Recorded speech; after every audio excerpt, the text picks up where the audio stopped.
trial table, and he goes and he talks to Blandon, and then he goes back and he asks Gary, because Gary's feeding him like little bits of pieces. And that was smart. That way, the LA Times, now admitted, run by the CIA, the editor CIA, trying to cover all this up. You didn't know that. He could only ask it while it was happening live, so he would get the intel, and they couldn't spin it. Exactly. I mean, he had to do it like that almost, because I may have given it to Jesse, not knowing, you know, because I didn't know the scope of this. Believe me, I had no idea. You know, they tried to say that I told Gary how to put it together. You know, they said that, right? Yes. That oh, Rick Ross dreamed this all up and put this together and fed it to Gary and got Gary to buy into it. But I didn't know none of this. They gave me more credit than I deserved. Who would have thought the LA Times, you know, was involved? Yeah.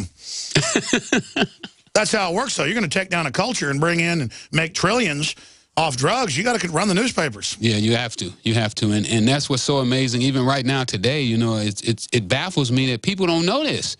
I'm like, the CIA admitted it. They got a report. You can go to their website, and the report is on their website, and people don't know it. By their Inspector General. Please continue.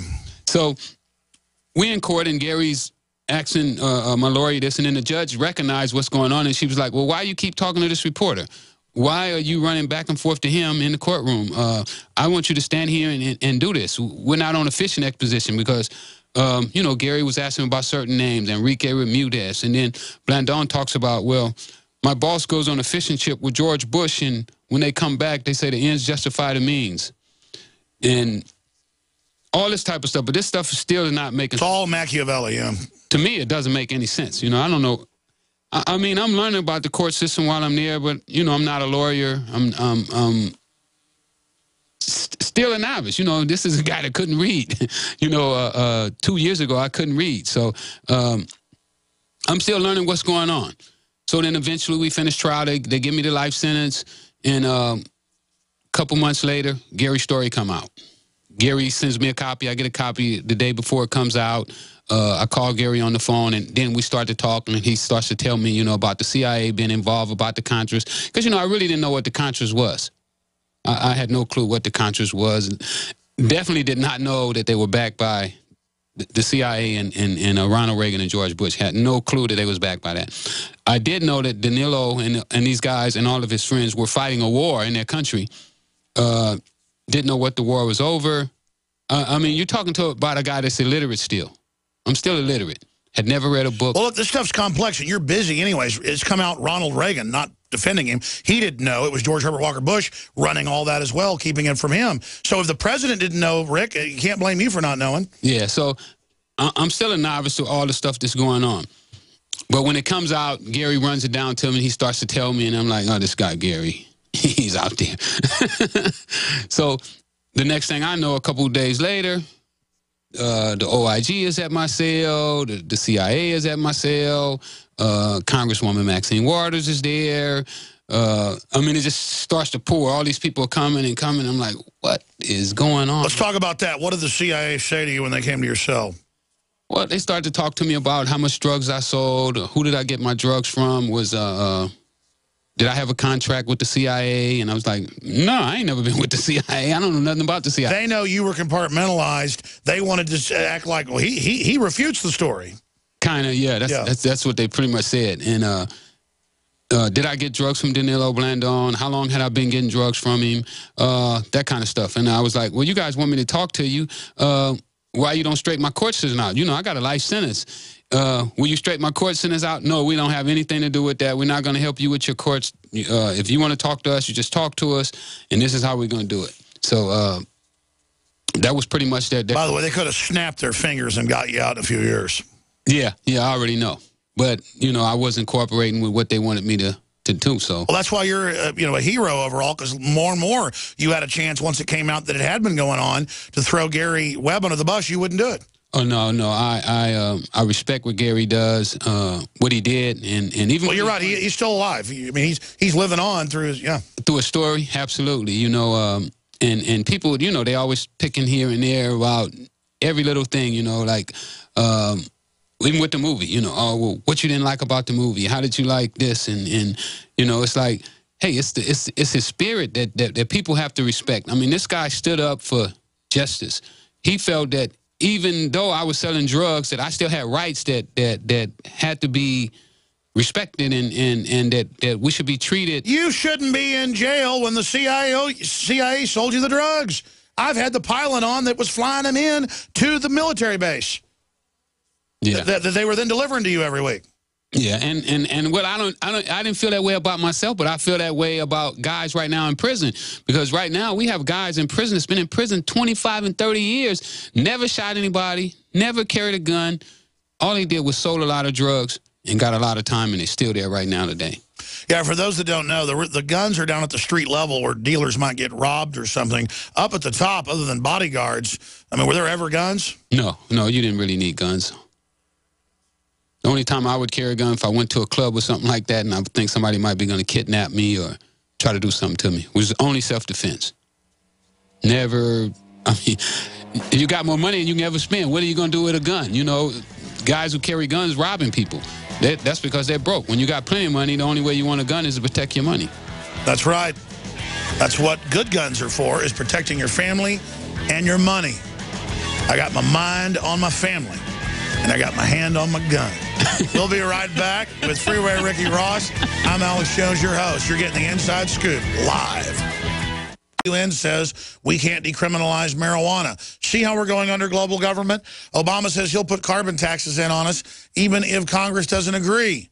Said that in China. See how we're living under these foreign banks' control? Parties come and go, but this continues. Look at this. This came out a few months ago. CIA admits to destroying Gary Webb's career with the country's largest newspapers. We're going to talk about that next hour with our guest. We're going to get into a whole bunch of important news. Here's the latest story at Infowars.com. Russia announces deployment of bombers over the Gulf of Mexico as a new Cold War kicks off. Survey: Americans have smartened up to mass government spying and are totally against the NSA. D.C. school strips Christmas from calendar after Muslims complain. China jails CIA's imams. And we have a second video emerging of the Obamacare architect calling the American people stupid and admitting it's a ripoff. Continuing in the UN, causing all sorts of sterilization. They've been caught doing that. That's just some of the news up on Infowars.com and PrisonPlanet.com. Free Ricky Ross is our guest. He, of course, is played by a fictional, well, not a fictional character. He's played by an actor in an account of the real-life events that happened. It's almost like a documentary in Kill the Messenger, the hit movie out about the late Gary Webb. I want to hit this right now before we talk about what the CIA said to you, about your message to young people, about where you see the country and the world going. Then I want to open the phones up because they'll ask a lot of questions that I didn't think to ask. We're also going to send out a Twitter hashtag so folks can respond, just whatever they want to come up with, to ask questions of Rick Ross, who's in studio with us.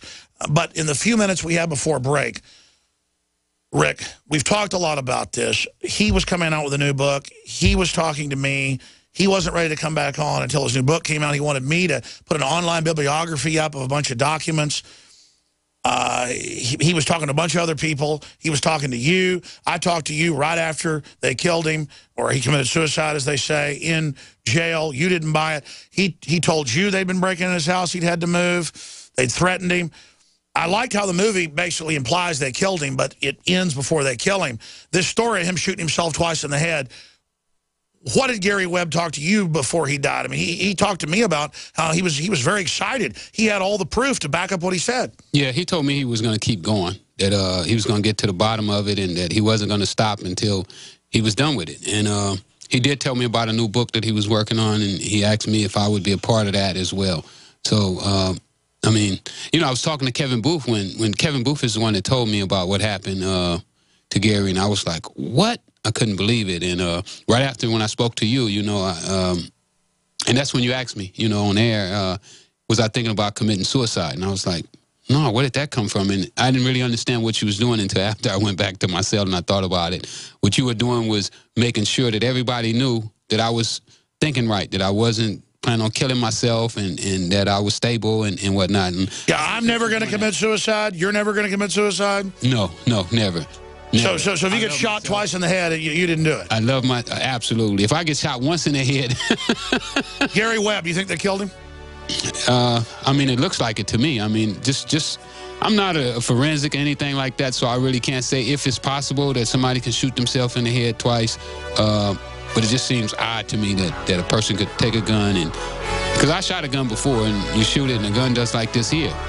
So, and you take. Stay there. We're going to talk more about it. Back. This is GCN, the Genesis Communications Radio Network.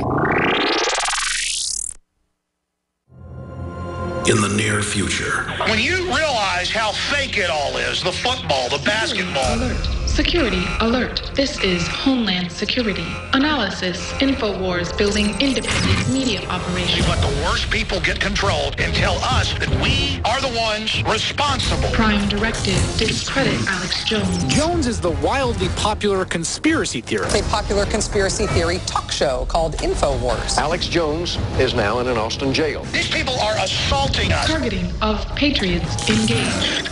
They are never going to stop. They're never going to deviate from their program until we stop them. Block free iPhone app at Infowars.com. Block free podcast and video feed. Imperative. Destroy Prison Planet